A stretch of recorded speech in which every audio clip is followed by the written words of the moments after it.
അല്ലെങ്കിൽ ശ്രീജ്വരാലാണ്. അപ്പോൾ ഇന്ന് നമ്മൾ ഷിപ്പിൻ്റെ ബോട്ടിനെ കുറിച്ചിട്ടാണ് കാട്ടിക്കുന്നത്. ബോട്ടിനെയാണ്. ഇതാണ് ഷിപ്പിലെ ലൈഫ് ബോട്ട്. ഇതിപ്പോൾ ചാർജിന് വെച്ചിട്ടുള്ളതാണ് വരുന്നത്. ചാർജിന് വെച്ചത് ഊരി ഇപ്പോൾ ബോട്ടിൻ്റെ ഉള്ളിലേക്ക് പോയി. ഇതാണ് ബോട്ടിൻ്റെ അകംഭാഗം. ഇത് സ്റ്റിയറിംഗ് ആണ്. ഇപ്പോൾ ഓൺ ചെയ്യാൻ വേണ്ടിയിട്ടാണ്. ആദ്യം ബാറ്ററി ഒന്ന് ഓണാക്കും. ബാറ്ററി ഓണാക്കിയപ്പോൾ സ്റ്റാർട്ട് ബട്ടൺ അമർത്തി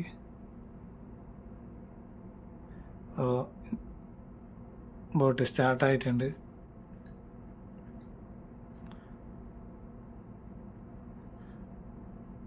ബാറ്ററി ഓണിലാണെന്നുള്ളത് ഇപ്പോൾ ഓഫാക്കി.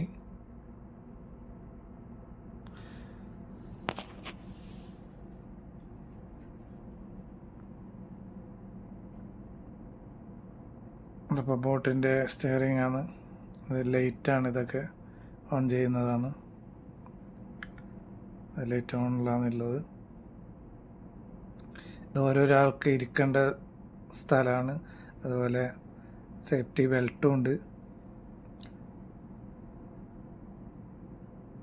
ലൈറ്റ് എത്തുന്നുണ്ട്.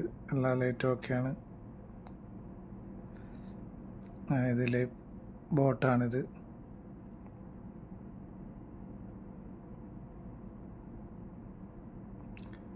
പുറത്തേക്ക് ഉള്ള ഒരു ജനലാണ്.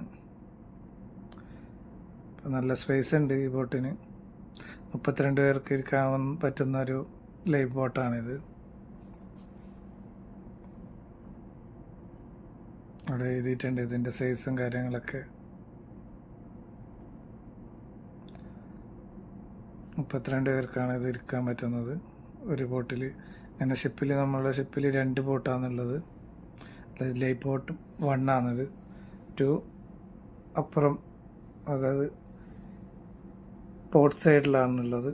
ഒന്ന് സ്റ്റാർ ബോർഡ് സൈഡും.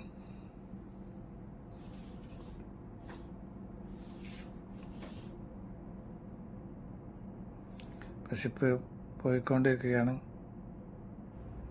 അടുത്തതായി നമ്മൾ ഷിപ്പിലെ ലൈഫ് റാഫ്റ്റാണിത്.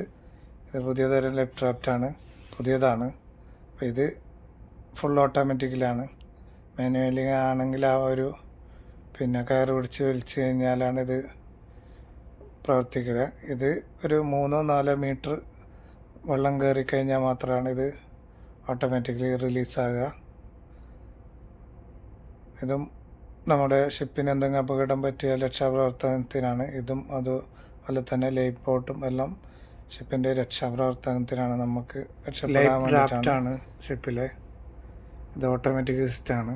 ഇത് 3-4 മീറ്റർ വെള്ളം ആണ് കഴിഞ്ഞാൽ ഇത് ഓട്ടോമാറ്റിക്കലി പ്രവർത്തിക്കും.